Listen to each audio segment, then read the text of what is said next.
Hi guys, Antoinette here to teach you a new skill in life. Unless you've already played violin, then you already know this. But if you don't play violin, then this is going to be something new for you. And you might need a violin for this one.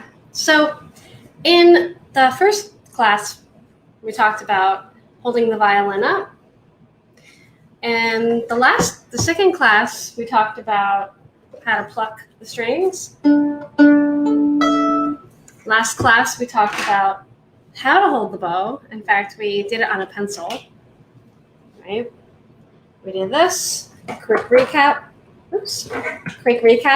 We did bunny ears, and then we opened that, still have the circle shape. Then we put it on the back of the joints, okay? And then we closed it, pinky rounded and on top, index finger, like so, on the second bone on the side. So now we're gonna put it together, we're gonna put it on the bow.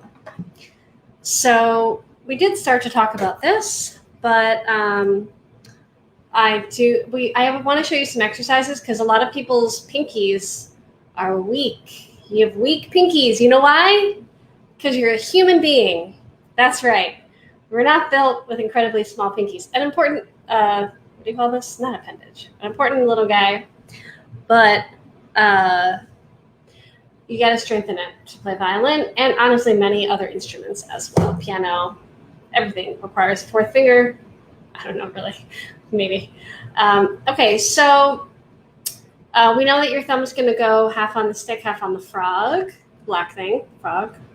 We know that your thumb is going to create a circle in between these two fingers in the middle, or can be lined up with the middle finger. Sorry, it's because I'm stalling because I'm thinking of, like, if you already know how to play violin, you know this is 1, 2, 3, 4. So I want to say in between 2 and 3 or by 2. Okay, pinky goes rounded. Now, when I was a kid, they told me, put your pinky on the screw, which is very wrong. I think I know why they said it. They said it because they didn't want my pinky in a bunch of other weird places, but for a very long time, I had this really weird bow grip where my pinky was totally locked like that. But you don't want that. You want to have a nice round pinky. Your pinky can be as close to the ring finger as it needs to be. It's okay. And then, of course, your index finger is relaxed on top. In fact, your whole hand should be at an angle. So they call this pronated. If you were to like turn a doorknob to the left, right? Whatever the camera says, don't worry about that. But if you're turning a doorknob to the left, this is getting you closer onto the bow. And then these fingers are falling. Now this is more of a cello bow grip. So you don't want your fingers perpendicular to the bow. You actually want them slanted. So the difference between the cello bow is the pinky's not on top and the fingers are perpendicular and the thumb is lined up with the middle part. And on a violin bow, you have this angle, pinky's on top, very different. And then of course I had to bring my thumb around there. Okay, notice that my wrist is about the same as the bow. Now, I'm only able to lift the bow because I've been doing this a while, so my pinky has had lots of time to get worked on. But if you're trying this, you should let the bow hang from your left hand, okay? And then you're going to practice putting your bow grip on the bow a lot. So common things I see, the thumb is like this, banana thumb. And then usually when I tell a student to go outwards on it, then usually the pinky goes like this. So it's like this constant battle where they're trying to make a round circle. But basically you just have to keep checking each finger over and over and over until it's all round. So actually I used to have these little water bottles that I would give my students to hold. This is kind of like that. If you had some small object where you were holding it, you see how this is round. Everything's round. Like, I'm not going to hold this object like this, right? That's crazy. I'm going to hold it like this. You can actually practice this on various objects if you like. How do you hold an object? You wrap your hand around it and you encircle it. So really with the bow, it's the same thing. So picture I was holding that object. Now, obviously I'm going to hold it. My fingers are going to fall a little bit differently, but that shape remains the same, whereas round, it's that round shape. It's just that you're not doing that, obviously. You're just going to be on the stick. You're controlling the stick. So you have to practice this nice bow grip so that when you go to bow, it's going to do the right thing. You can actually get away with not having a proper bow grip for a very, very long time. But if you want to advance into more complicated material or have a really, really beautiful sound, then you do want to start working on this bow grip, okay? A lot of times also in lessons, I see that my students, maybe they're holding it with the violin down and then they make the bow grip and it looks nice and then they put it on the string and then, everything changes. So my recommendation is once you're ready to try bowing with the right bow grip, put the bow on the string, then check your bow grip, right? So it can be whatever it is. It can be all weird and wrong. I'd rather you put it on the string. Then once the string has absorbed the weight of the bow, relax your hand, get it into position, right? And because you'll know the position if you've practiced it, okay? Now, in my book, I have some exercises where, you can play along with some music. You don't have to do it this way, but it's certainly one way to do it. So, and this number 15 is a very, very, very, very short bow that you're doing. So you're basically using, honestly, this is about the smallest amount that you can. I'll hold it this way. Hold it. Trying to get in the camera. I'll hold it this way. Okay. So teeny, teeny, tiny, like less than an inch, just the smallest amount that you can possibly do. And what you're going to do is in the middle of the bow, just go onto the G string, which you know because you've practiced plucking. And you're going to go, boop. So let me just define one symbol. So the down bow looks like that. And this means that you're going down, that's down. And the up bow symbol, which is like a V, means you're going up. So down, up, down, up. And that's actually the pattern that we do as violinists. In fact, as any string player, like a bowed string instrument.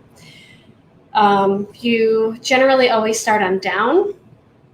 And then after that, you switch to up. And then after that, you go down. And then after that, you go up. Pretty simple rhythm. Okay. So again, we're going to be here on G. And I want you to go down. Now, we're not even worrying about a straight bow yet. We're just worrying about, let's make a tiny sound. Let's succeed in putting the bow on the string. Okay, so let me show you this exercise again. Okay, so we got, I'll count you off. 1, 2, 3, 4. 1, 2, 3, 4. And then now up bow. 1, 2, 3. And now down bow. 1, 2, 3, 4. 1, 2. Now, go to the D string. So just rock it onto D. You don't even have to lift the bow. In fact, it would be better if you did not lift the bow. Now let's do the D string. 1, 2, 3. Just a little bit of bow. 1, 2. And I'm just pulling it down. 1, 2, 3, 4. I'm pushing it up. Now let's roll onto the A string. 1, 2, 3, 4. 1, 2, 3, 4. We're not going for a beautiful sound. 3, 4. We're just going for accomplishing the motion of doing it. This is E. I rolled onto E. 2, 3, 4. 2, 3, 4. 2, 3, 4. Done. Okay. Now at the end of the last measure, you'll see this guy right here. That's called the double final bar line. And that means you're done. Earlier in the first lesson, you had that plus 2 dots, and that meant you are not done. Go back to the beginning and repeat it to go through it a second time. Okay? So I want you to practice that. It doesn't even matter if you have the music, but I do want you to practice that. The book goes on to describe other exercises. I have this in a course on my website, nycviolinstudio.com, right here. You can easily find it on there. But let's keep talking. So the big question is, how do you bow straight Why do you bow straight? I can tell you this. I played violin for a lot of years before anyone told me I'm supposed to bow straight with the bow. I also didn't really know what that meant at first, so let me tell you what that means. So what that means is the bow needs to be parallel to the bridge and stay parallel to the bridge, right? So when I go down bow, it needs to remain parallel the whole time. And up bow, same thing. When I see a beginner, 10 times out of 10, this is what it looks like when they're bowing. Now, why is that different than what I just did? Well, check out the bow compared to the bridge. Is it parallel? No, it's not. So from here, I would correct it by pointing the tip away from my left ear like that, or I could think of it as, I just came back to the other position. I could think of it as pulling the frog in, but I'm rotating. Of course, sorry, let's say I went like this.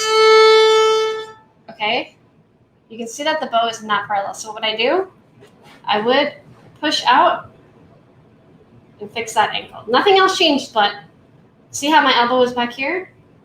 So the first tip you should know is that when you're bowing, never pull your elbow back. Never pull your elbow back. Actually here. So you'll know if you look in a mirror or in a camera, which is actually even better because you get a better angle. What you want to do is look at the bridge at its thinnest in the camera, right? And then the bow, see like this, the bridge is not at its thinnest in the camera. So now if it is, and I put the bow here and I look at the camera, I can see if it's parallel or not. So based on that, if I'll keep this angle, if I pull my elbow back, you can easily see that that changes if it's parallel or not, meaning if it's straight or not. So I'm going to teach you how to do that. Now, you're welcome to simply try. 1 time out of 10, when someone simply tries, they do get it. That's a pretty magical moment. But for all the rest of us, I'm going to show you some tips so that you can do that yourself. Coffee, so good. Okay, by the way, if you're watching, please leave a little message or like to let me know that if this feed is even coming through. Trying again, one thing that's new. So I would love to know if it's working properly and it's helping you. That would be even better. Okay, so the first tip, this is my, I have 2 favorite tips, but one of them involves a second person. So if you can find a second person, this would be fantastic. My left arm, my left hand is going to be the second person, okay?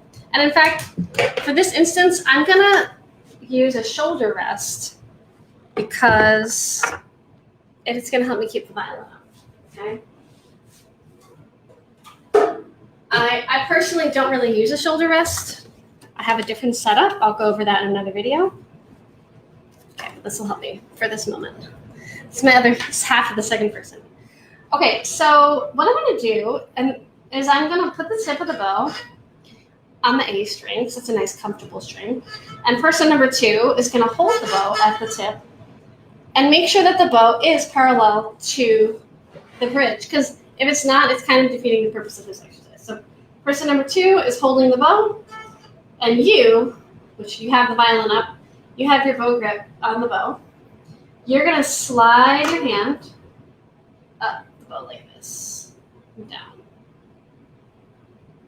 and up. Keep your bow grip. It's so important.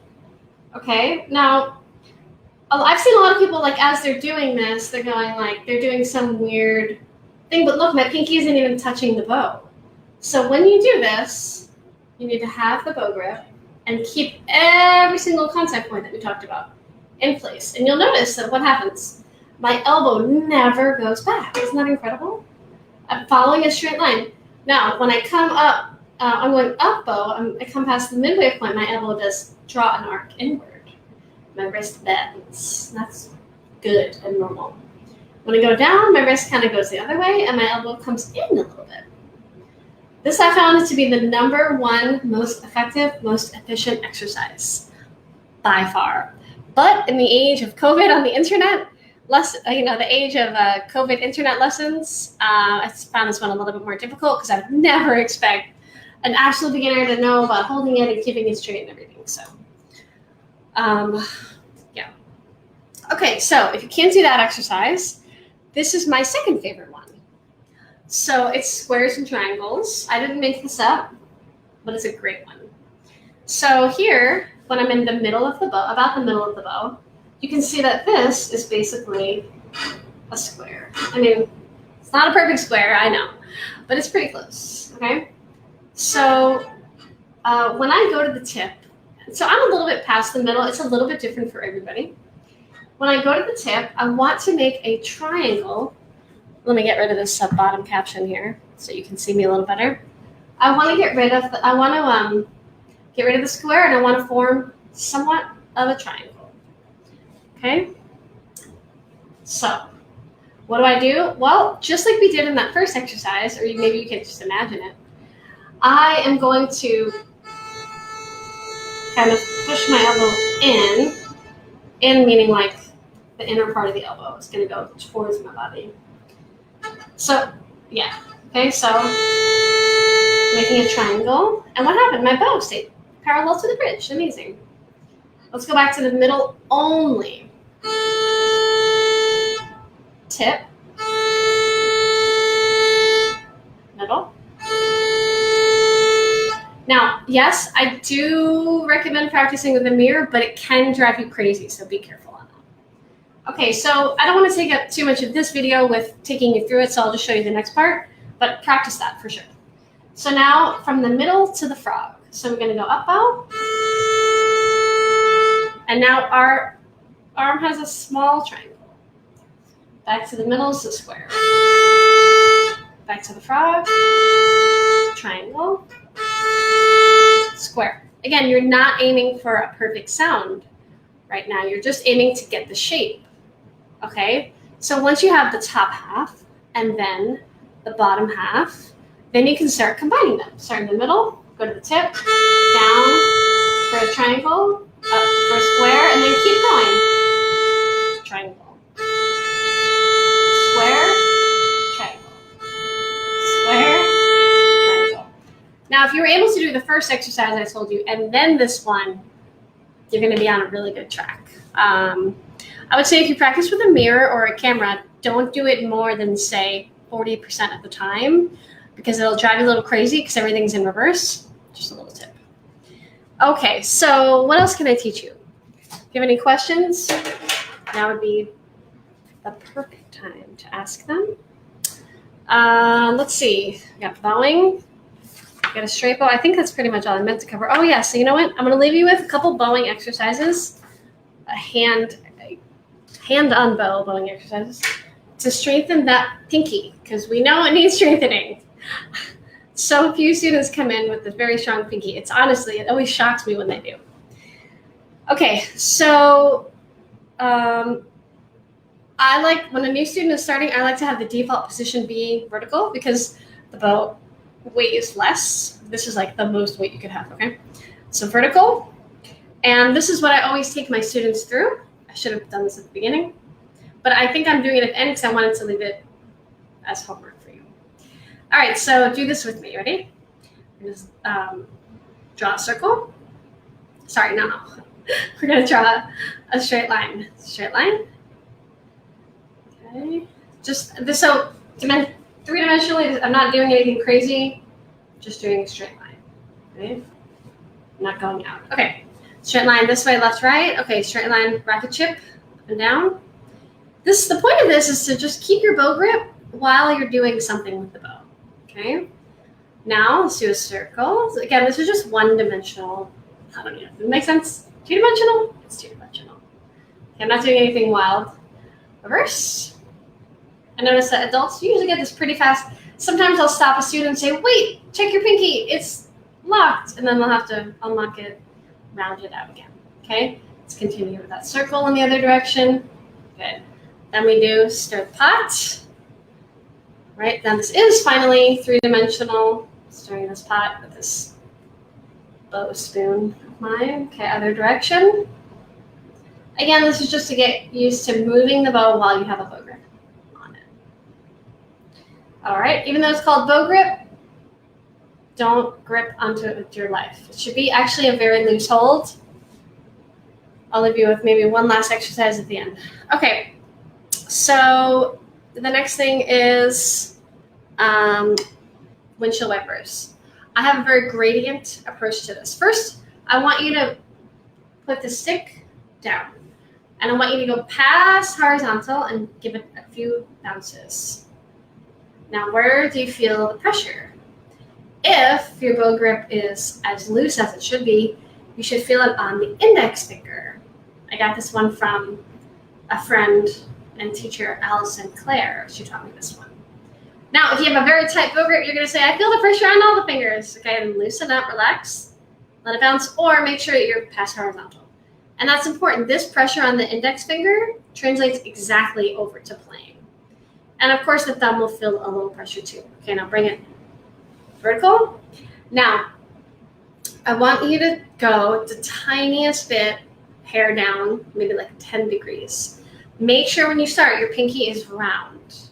Don't have it be locked, meaning check it and fix it. And then I want you to go down a little bit and then come back. Down a little bit, come back. Now, some students can move right away to a little deeper, but a lot of students need to work on just this tiny amount to make sure the pinky doesn't lock. In fact, I'm going to do something weird and crazy, and I'm going to use my other hand to see what this feels like, because, it feels foreign. Okay, oh, that does feel so weird. That's what practicing is for. Okay, so now, see if my pinky's strong on that side. We're going to go tiny dip, and then back, and a tiny dip, and this is to strengthen the pinky because it's all a balancing act, okay? Dip and back. Now I'm going to go back to the regular bow hand, and I'm going to go, so it might take a few days, it probably will take a few days to go lower and lower and lower and lower. That's a big time lapse to get to the point where you're holding the bow horizontally and your pinky is round and strong whenever you want to tap it. Okay, so from here, I'd like to actually advance it like this. Don't use your arm, use your wrist only. And a super advanced version of this I like to give my students is fingers only. It's honestly really advanced. Don't try this first. If you start with your wrist, that's fine. I wouldn't change anything. Okay, so super advanced version, pinky does the work. It's like a seesaw, right? The thumb is the fulcrum. Okay, now some students have very, very, very weak fingers. And if they're in my studio, I like to give them this little toy to play with, which is this little finger strengthener. Okay, this one's called the Can Do Digiflex Lite. And actually, this is good for a multitude of purposes. If you have arthritis, actually, I have arthritis, so it's a good general finger strengthener. This particular one you can lock, which is really nice, and you can focus. Say I want to focus on the pinky, I can lock everything else and go pinky, pinky, pinky. And once you feel comfortable with that one, you can move on to the next one. They're graded. This one's like 3 pounds. So when you do something like this, and you might have one of these at home already, they sell them for guitar too. So the goal is you want to try to get them to be squared, at least for violin. So you want all the knuckles bent. When you buy this, it comes with a little insert that tells you different exercises that you can do. Excuse me. Okay, so I find that a lot of students really get a good workout out of these. For the pinky, it's also good for general finger health. I had a personal trainer once tell me, Scott Hansen, such a good trainer in New York City. He said, your strength is only as good as your finger strength.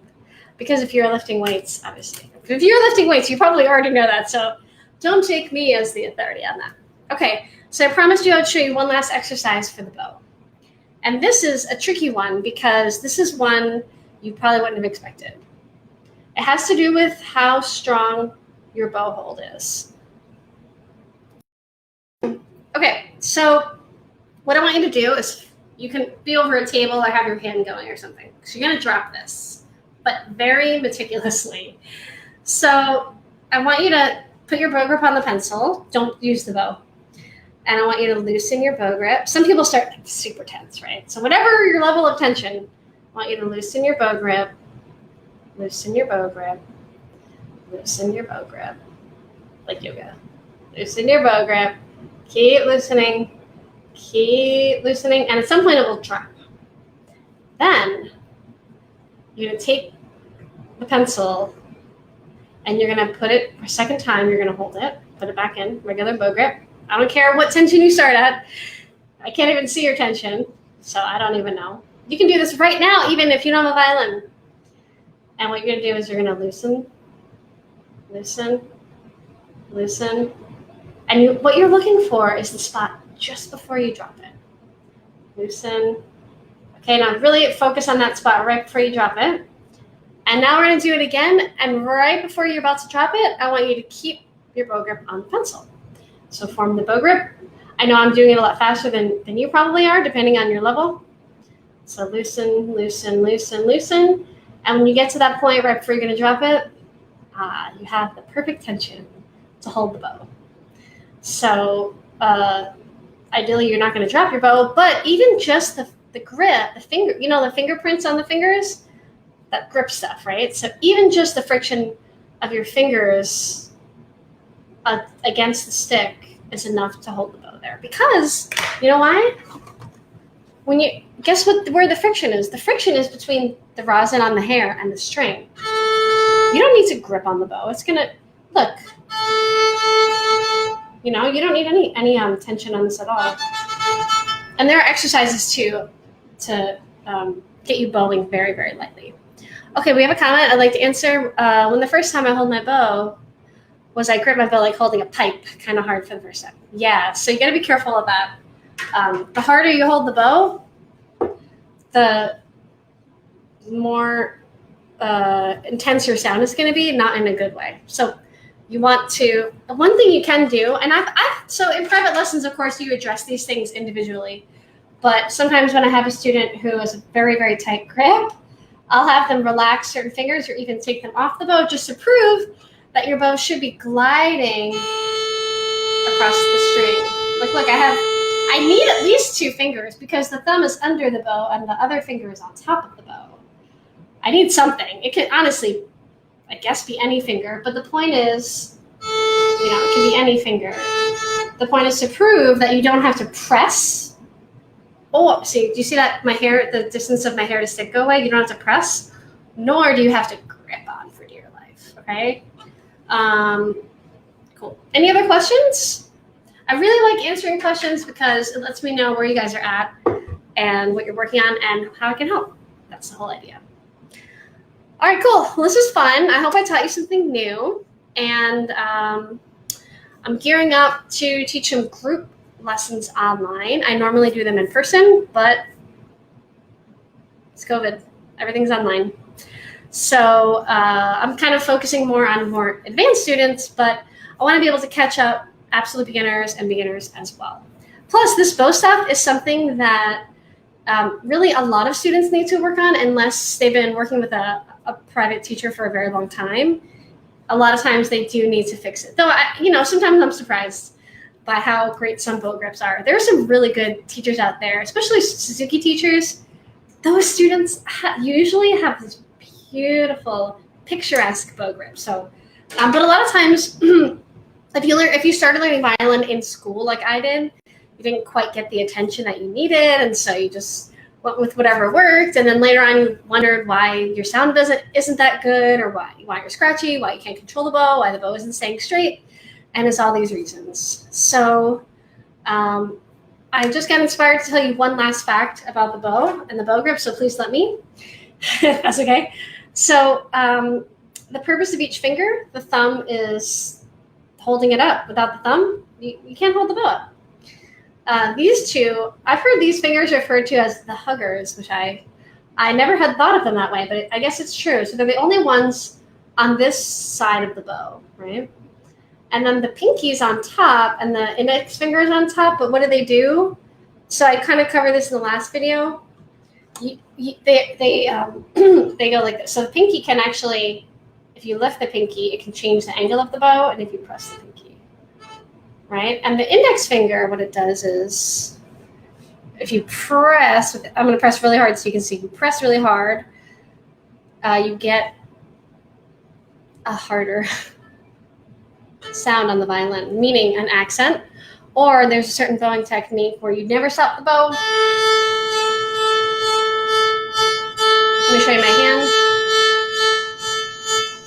See my index finger pumping? So that's something called portato. Like, let's say I had 4 quarter notes. 1, 2, 3, 4. It sounds like 4 notes separated, unlike something called slurred staccato. It's how you can make a sound that's fluid without ever stopping. And that's symbolized by a note with a line. Sorry, if the note was that way, that I drew in the air, be under, just like where a staccato dot would go.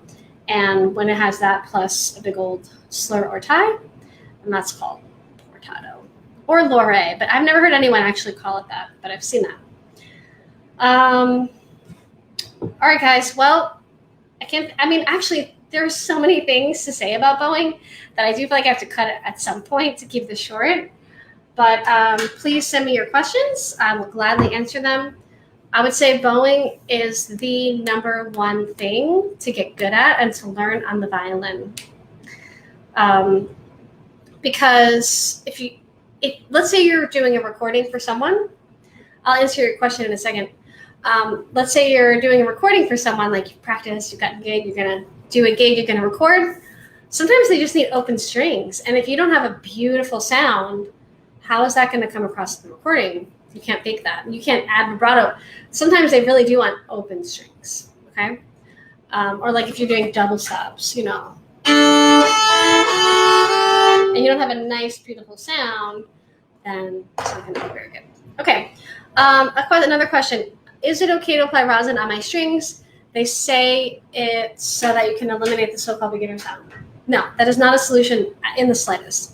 So basses, like uprights, double basses, apparently do apply rosin to their string. They can, because, I don't know, I guess just the way the bow works, it's a lot different than a violin bow. But in my personal opinion, and I feel like a lot of peers would agree with me, that is insane to put rosin directly on your strings. Why would I even do that? I'm not yelling at you, but I'm just at the idea because I've kind of heard this floating around. Why would I do that when I can apply the rosin to my hair and then put the rosin gets already applied by the virtue of bowing? For example, let me show you exactly what I mean. Let me get a cloth and let me clean off my strings. I'm going to show you. All right, so actually, you know what I'm going to do? I'm going to put it, so there's rosin on my bow, and I'm going to prove it. So you see this white part here? So I'm going to, not white part, sorry, the black part where the fingerboard is. So normally you're not going for this, but I'm trying to angle it so you can see in the camera. So the string has no rosin on it. Here, I'll even do this. Do you see it? Can you see that in the camera? I'll do it on D. Okay. Oh, I guess that doesn't really come through. Let's see if I can get it really close. Beep. No, the camera won't allow me to. Well, a little bit, but it's hardly believable. So basically, if you were to look at my violin, you would see white there. So why would I go through the effort and trouble of using rosin in a way it's not intended for violin and putting it on the string? I'll tell you exactly why they're saying it gets rid of the beginner sound. The reason why they're saying it gets rid of the beginner sound is because if you have a lack of rosin, the sound is, I'm going to show you. I have a new bow right here, actually. Because, here we go. Okay, now I believe this bow has no rosin on it. It's a new bow for sale. Okay, home studio, because my, okay, so this bow has no rosin. If I'm right, there will be no sound. Haha, okay. And this is how they film, by the way. You know, you can't have all that sound when you're filming, so they give you like empty bows. Okay, so what? So does that sound like a beginner sound? Yeah, kind of. This is a bow that has rosin on it, but I don't need to apply it to the string. I feel like I'm giving this question overkill on the answer, but I don't know. Thoroughness, passion, I don't know. Anyway, that's the answer to that. If you have any other questions, stick them in quick. Or you can always do it after. So I have a schedule of my live streams up on the website, nycviolinstudio.com. And I'm going to be live streaming every single day because you know what? I want to help. I want to help you learn violin. I've already said this. Okay, I'm rambling at this point. That means I think it's time to end. But I'd love to hear from you. If this video helped you, give it a like. If you're not already subscribed or following me, please do that. It's whatever platform, NYC Violin Studio. That's me. I'm Antoinette. It's been a pleasure. Thanks so much for watching. And I'll see you in the next one. Happy practicing.